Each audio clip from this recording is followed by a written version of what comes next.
Hi everyone, today we are going to talk about measures of central tendency. In the last video, we discussed how statistics is useful for data analysis in two ways. One way is where we describe or summarize the data. This branch of statistics is known as descriptive statistics. And the other one is where we compare the data and draw logical conclusions. This branch is known as inferential statistics. Let's dig deeper into descriptive statistics.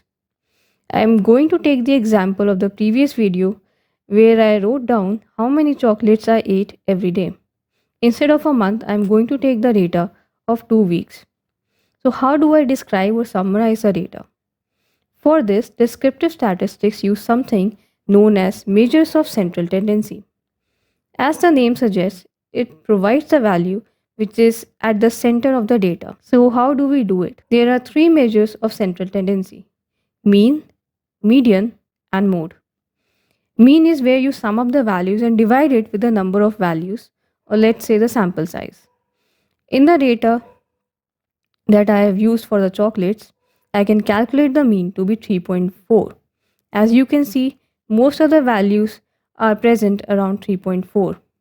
In case of median, we literally take the value that is present at the middle of the data, which can divide the data into half. But remember, the data has to be sorted to calculate the median.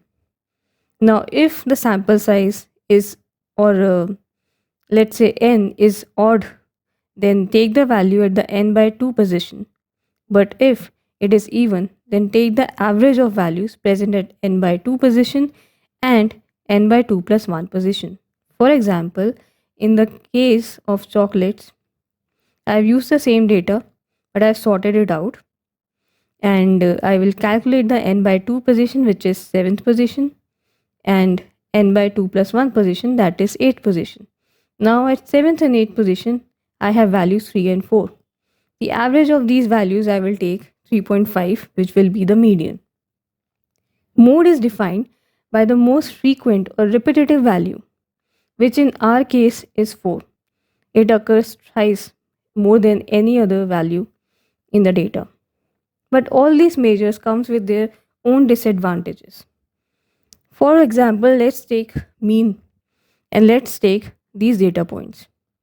The mean in this case will be 31.8, but as you can see, most of the data points are really far away from 31.8.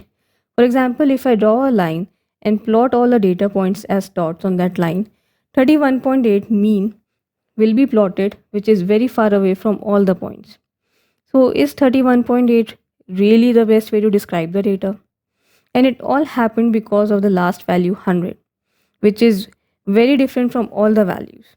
We can say it is the odd one out. This value is said to be an outlier, and mean is highly affected by the outliers. In this case, if we take the median, it will be more helpful. The median in this case will be 22, which will be the point around which most of the data relies. But median is also ineffective in many cases. Let's take a new data set. Here, median will be 22, but none of the data points are close to it. Similarly, if we talk about mode, it doesn't work where there are no repetitions.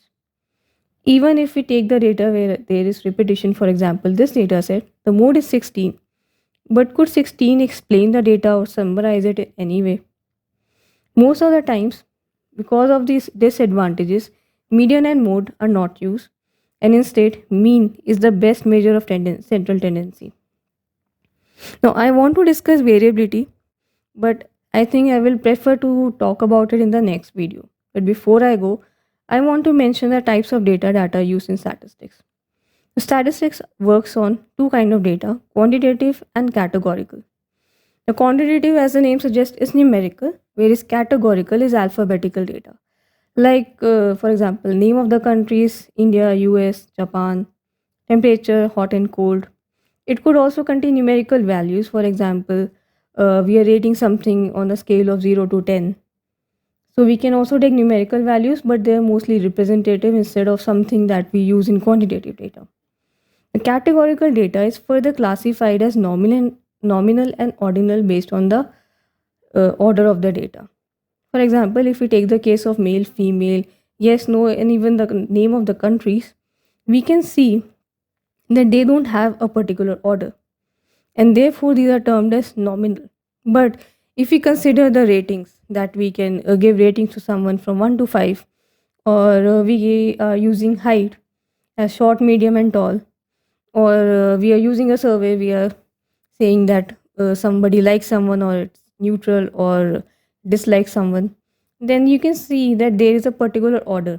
You cannot just say that medium comes first, short comes later, and tall comes in the middle. There is a particular order in which all of these are specified. These kind of data are called ordinal data. Quantitative data is also characterized further as discrete and continuous data. To explain both the data, let's first start with continuous data. So I always go on a run every morning. So I calculate how much distance I have covered for the past week. In this week, it was 10.2 kilometers. When I measured my weight, it was 63.5 kilograms. And when I measured my height, it turned out to be 5.4 feet. In case of discrete data, suppose I have a few coins and I want to know how many coins I have. So when I counted them, they were 5 coins. Similarly, I have a lot of books and I wanted to find how many books of a particular author do I have. There were 3 books. Now, if you notice in discrete data, can I ever say that I have 5.6 coins? No. Can I ever say that I have 3.2 books? No. In discrete data, we don't have fractions. Like in continuous data, we had 10.2 or 63.5.